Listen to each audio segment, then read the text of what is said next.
Train of Thought by Lois Baer Barr.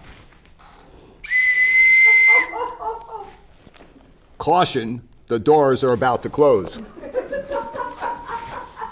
Scribbling on the inbound train from Highland Park to Chicago, I've read half an essay by Brent Lott, recommending that writers burrow into personal topics and pay less attention to technique.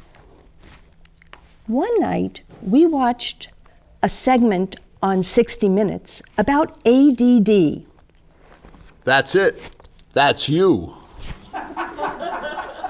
Shouted Lew. The train's commotion reminds me of my struggles with distraction, and we're pulling out of Indian Hill. What an evocative name for a story. Maybe a satire. Next stop, Kenilworth. Kenilworth? That's the name of the street where we lived in Louisville, in a white stucco house on a high hill by a wooded lot where an Appalachian man squatted in a shanty. Not like these lovely homes that flank the tracks. Look, there's hydrangeas. Wilmette, next. But I can stay on track. In high school, I worked twice as hard as my friends. A college reading test predicted failure. But roommates' notes and no-dos got me through.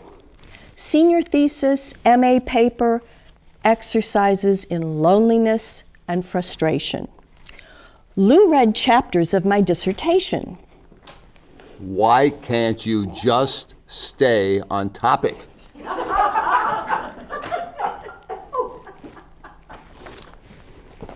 I'm sort of interested in American art before 1900.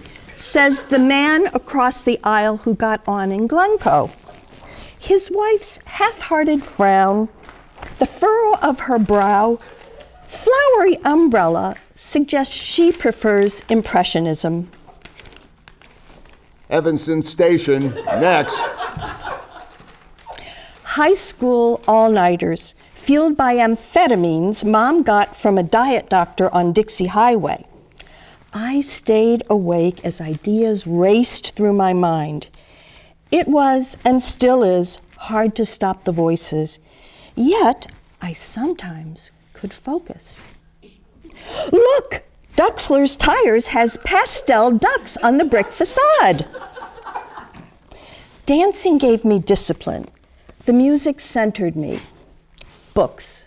I lived inside of books. Clara Barton, Nancy Drew, from one caper to the last.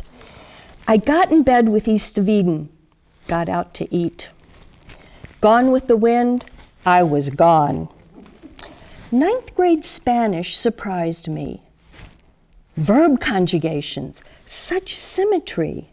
Wordless, a mantra to mastery.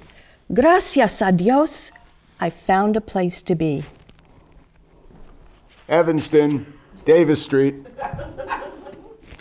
A dark, long-legged man sits down facing me. Our knees bump, so he slides to sit caddy corner.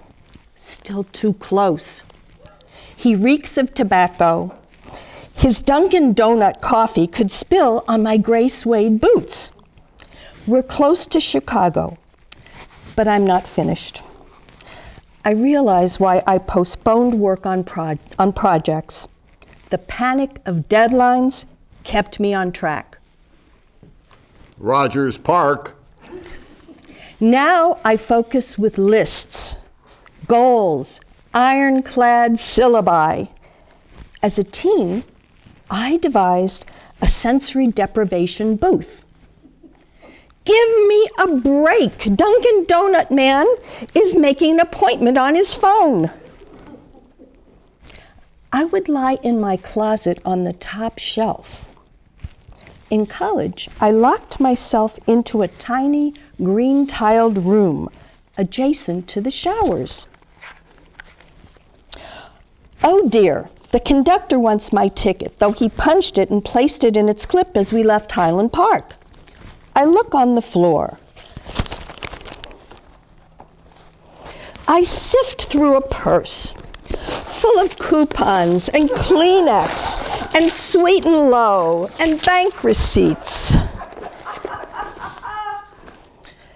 The conductor is getting huffy. People look at me, a white-haired suburbanite, like I'm a cheat. Only long-legged man with coffee looks sympathetic. Oh, well, let it go. The conductor says finally. Mr. Duncan says, They never let it go when that happens to me. Then he asks if I have tweezers. I am too furious with the conductor to think how strange that is. Calm down. Control yourself. Rose Hill Cemetery rolls by. So beautiful from above. Better than the view from below, I think. I breathe deeply. Yoga focuses me. My instructor says, take those beautiful thoughts and lock them in a treasure chest for later. What's the big deal? I could pay another $3.40 for the ticket.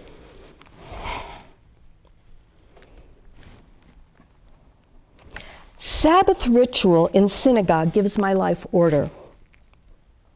Prayers fill my mind, blocking the chaos. I like to return places I've been, places I know the grid, can navigate. One day on the highway, my husband pointed out a car. Usually I'm lost in thought, don't notice cars before they whiz by. Oh my God, I cried, you can buy a Focus. ADD tripping me, I drive an Escape. We're getting close to Madison Street, and I must tell you that I drive my family crazy. Lois, are you listening? You said you were making meatballs. They say when I serve Spanish rice instead. My daughter, the shrink, says it's not ADD. Close to Ogilvy Station, the train slows down. Coffee guy finishes his newspaper, moving his lips all the while. The couple bound for the Art Institute collect their things. I'm meeting a friend at the Mexican Museum. We'll visit the tortilla factory, see murals, eat at Nuevo Leon. 3 o'clock on the dot, we'll stop everything. Take the L downtown. I'll catch the 4:15 train. Lew knows I always come home from my wanderings. Just like my students know, I always give tests on the day stated on the syllabus. And editors know I turn in copy by the deadline. But what if I become senile like my father? What if ADD blends into Alzheimer's? Please collect all of your belongings. Pay attention as you disembark. And thank you for riding Metro today.